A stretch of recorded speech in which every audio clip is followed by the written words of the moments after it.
A líder galega do BNG ten claro que a política forestal dun país non debe estar ao servizo dunha pasteleira, unha fábrica Ence, da que dixo que o único que están a facer é contaminar a ría de Pontevedra. Eu imagínome que todas e todos nos quedamos de pedra cando lemos ou escoitamos a tese de Ence. A tese de Ence é basicamente que os eucaliptos son algo así como un antídoto contra o lume. Eu creo que esta tese ten a mesma credibilidade, a de que os eucaliptos son un antídoto contra o lume, ten a mesma credibilidade que se Bárcenas nos di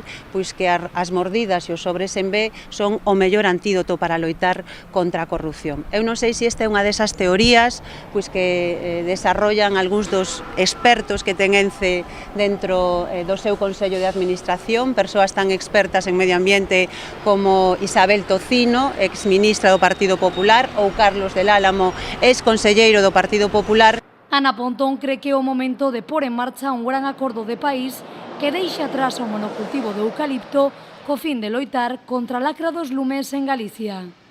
Vamos a seguir dicindo as verdades. O que lle molesta a Ence é que digamos a verdade do que significa unha política forestal ao servizo dos intereses dunha pasteira que non só está contaminando a ría de Pontevedra, sino que está hipotecando o futuro do noso país, e imos seguir tendendo a man para que realmente poñamos en marcha un grande acordo de país que deixe atrás o modelo do monocultivo do eucalipto, que deixemos de ter hipotecado o país por os intereses dunha pasteira e polas portas giratorias do Partido Popular, e que claramente abramos unha nova etapa que signifique máis riqueza, mellor conservación da nosa biodiversidade e tamén unha política eficaz para loitar contra os incendios forestais.